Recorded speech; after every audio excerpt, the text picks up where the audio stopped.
So as most of you guys who are probably Richmond fans would know, we have had a real big lack of father-sons in like the last 30 years. Again, there's only been a couple here and there that have gone to the club. A couple have succeeded, like Richo, and a couple just legitimately have not, like Patrick Nation.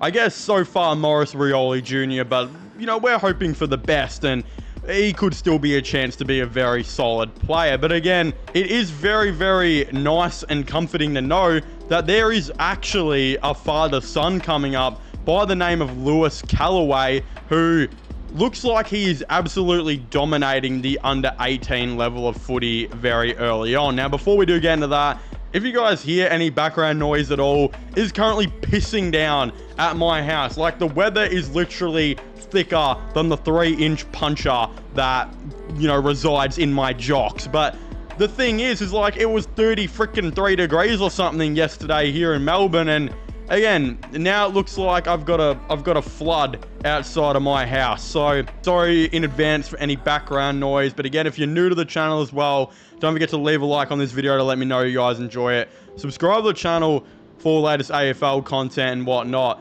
But again, as we know, and as I just said, Lewis Kellaway is a future father-son coming up for Richmond. Again, he's actually the son of Duncan Kellaway, and of course his uncle, you know, also played in the AFL for Richmond in Andrew Kellaway. So he's definitely got it in the blood to be a pretty good footy player. Again, about a week or two ago, though, he was actually ranked probably in that, you know, picks 35 to 50 type zone. And of course, when you're in that kind of rank, there's definitely a big prospect to, as soon as the under-18 season starts, to, again, go and jump up, or unfortunately for some, of course, fall down a little bit. But from what we know of Lewis Kellaway, he definitely looks like he's going to be one of those players who is going to be drastically jumping up with the Tigers, as he actually just had a nice 27 disposal game, 9 marks, 8 inside 50s, and 3 rebound 50s. Again, Lewis Kellaway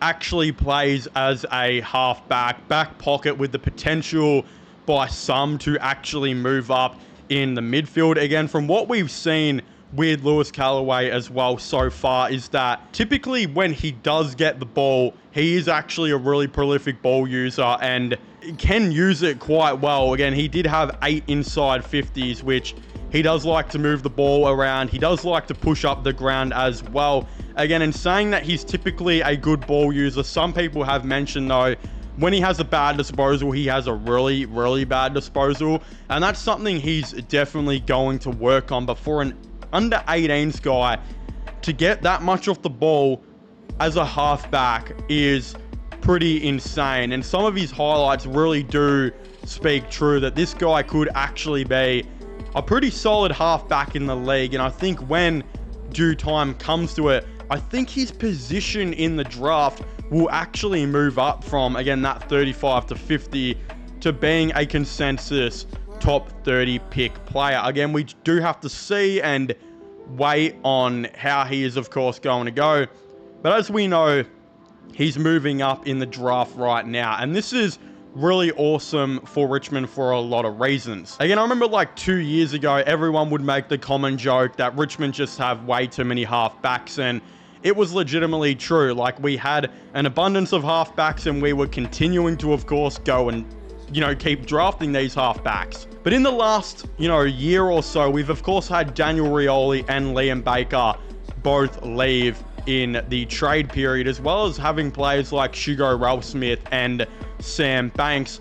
Our other halfbacks take, you know, more roles, and different roles, I should say, around the ground, such as playing on the wing. Again, this has left Richmond with a situation where they went from having like the most halfbacks in the AFL by the next best to actually probably needing more halfbacks going into the 2025 trade period, because right now we've of course got Jaden Short, but as we know, he is getting a little bit older. Nathan Broad, who was definitely a back pocket, has kind of transitioned to being able to play like a halfback role as well, because not only can he play smaller, but he actually can get a lot of the ball, and I believe it was last season was averaging like 17 touches per game and was trying to move the ball and make up for, Baker when he moved up the ground. So Nathan Broad, if you're going to count him as well, he's only got a year or so left. I think he said he plans to retire in 2026.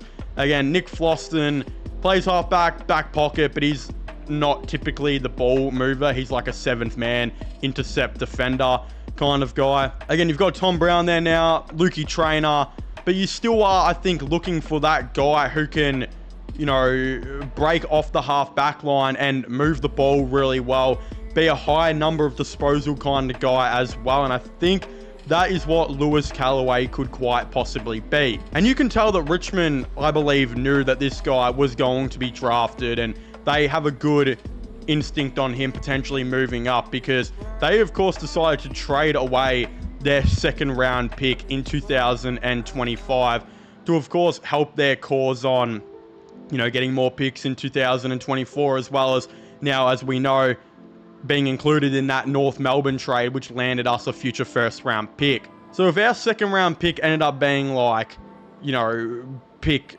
25, let's just say, and someone put a bid in on Lewis Kellaway on 23, we would 100% lose that pick 25, and it wouldn't exactly be that good of a situation, to try and match those points. So the Tigers did move on their second round pick, I think, to, of course, make way for a guy like Kellaway as well. Again, they knew they didn't need their second round pick because they've already got this guy who's a father-son who probably should be in that mark. So they went and got another first round pick from North, and now all the Tigers have to do is find probably a third round pick or two to, of course, try and match the points to get wherever Lewis Kellaway, of course, goes. Again, it is very early on in this season to be looking all into that, because Lewis Kellaway does look like he's going to jump and be like a top 25 pick potentially, like he on his trajectory, having 27 disposals. But again, he could slow down and just be a pick 35 to 50, and all those projections on why we traded our second round pick then wouldn't really actually matter. So we'll have to see how it goes by the end of the season to see how, great that was to trade that second round pick away.